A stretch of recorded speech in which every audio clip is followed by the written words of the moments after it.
दोस्तों आज की इस वीडियो में मैं एक शॉर्ट स्टोरी को कवर करने जा रहा हूँ जिसका नाम है द फ्लाई।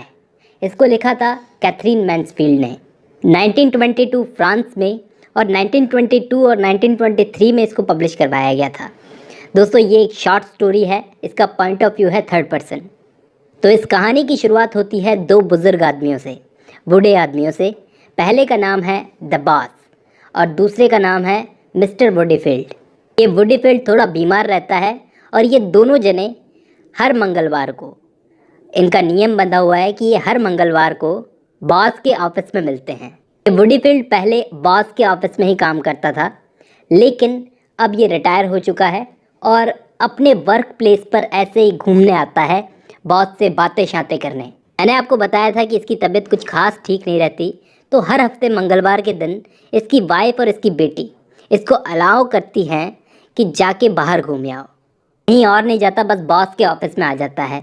तो ये देखता है कि यहाँ पर बहुत कुछ बदल चुका है, बहुत सारी लग्जरी फर्निशिंग हो चुकी है, और ये बॉस की तारीफ करता है कि आप में तो अभी भी वही ताकत है जो पहले थी। आप तो इस ऑफिस में 5 साल मुझसे सीनियर थे, लेकिन फिर भी आप में वही स्टेमिना है अभी भी काम करने का। अब ऐसे ही ये दोनों बातें कर रहे थे तो वुडीफील्ड बॉस को बोला कि मैं आपसे कोई ज़रूरी बात करने वाला था, कोई ज़रूरी बात करना चाहता था, लेकिन मैं भूल गया कि वो बात क्या थी। एक बात मैंने आपको नहीं बताई कि इस वुडीफील्ड को भूलने की बड़ी गंदी आदत है। तो बॉस इसको बोला चलो कोई बात नहीं, आप याद करो, तब तक हम बैठकर विस्की पीते हैं। अब दोस्तों विस्की पीते पीते वुडीफील्ड को याद आ गया कि वो क्या कहना चाहता था। वो बॉस से बोला कि मेरी बेटी अभी अभी बेल्जियम जाकर आई है, तो वो मेरे बेटे रैगी की कब्र के पास भी होकर आई थी, तो आपके बेटे की कब्र भी उसने देखी। उन दोनों कब्रों की अच्छे से देख रेख की जा रही है, ऐसा वुडीफील्ड ने बॉस को बोला। अब जैसे ही ये बात वुडीफील्ड ने बॉस को बोली तो बॉस को ये बात सुन के शौक सा लगा, क्योंकि बॉस का बेटा 6 साल पहले वर्ल्ड वॉर फर्स्ट में मारा गया था, और इस वुडीफील्ड का बेटा भी 6 साल पहले मारा गया था, उसकी भी डेथ हो गई थी। तो इन दोनों के बेटों की डेथ हो चुकी है और इन दोनों के बेटों को बेल्जियम में ही दफनाया गया है। अब विस्की पीने के बाद वुडीफील्ड जब बॉस के ऑफिस से निकला तो उसके जाने के बाद बॉस ने क्या किया, खुद को ऑफिस में लॉक कर लिया और अपने क्लर्क से बोला कि ध्यान रखना आधा घंटा कोई भी मुझे डिस्टर्ब ना करे। इसके बाद वो क्या करता है, अकेले ऑफिस में अपने बेटे के लिए रोने लगता है। तभी इसके दिमाग में वो बात याद आती है, इसने तय किया था, ये पहले ही अपने बेटे की मौत पर 6 साल से बहुत रो चुका है और इसने तय किया था कि वो अब दुनिया के सामने बिल्कुल नहीं रोएगा। तभी इसने अकेले में ऑफिस बंद किया है और रोने जा ही रहा होता है। वो याद करता है कि कैसे उसने अपने बेटे के लिए इतना बड़ा बिजनेस सेट किया था कि जब उसका बेटा इस बिज़नेस को संभालने लायक हो जाएगा तो वो उसे ये बिज़नेस दे देगा, लेकिन उसके जवान बेटे की जवान मौत ने सब कुछ तबाह कर दिया। फिर वो अपने बेटे की फ़ोटोग्राफ को देखने लगा, वो इमोशनल हो गया उसको देखकर। तभी इसका ध्यान बट गया। कैसे? तभी इसने क्या देखा कि एक मक्खी उसके इंक पोट, जो इंक पोट होता है जिसमें स्याही डालते हैं, उसमें डूब रही थी।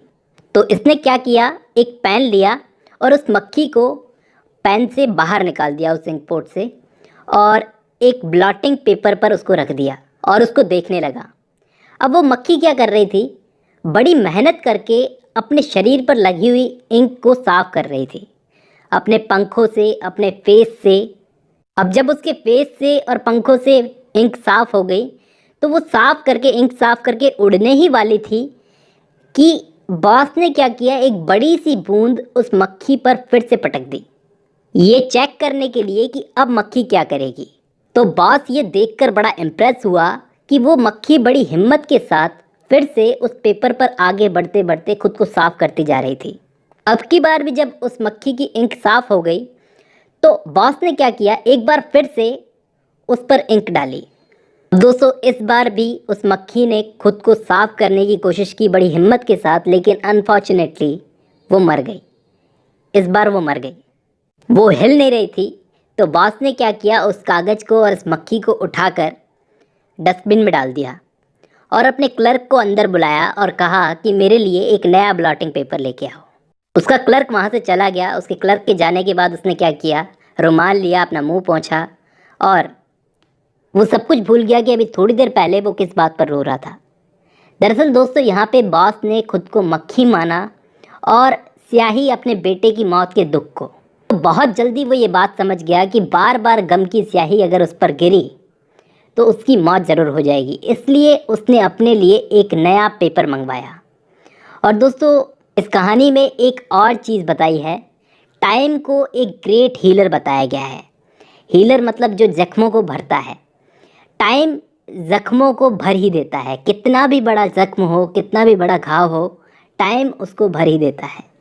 और दोस्तों यही थीम है इस कहानी की, और इसी के साथ ये कहानी ख़त्म होती है।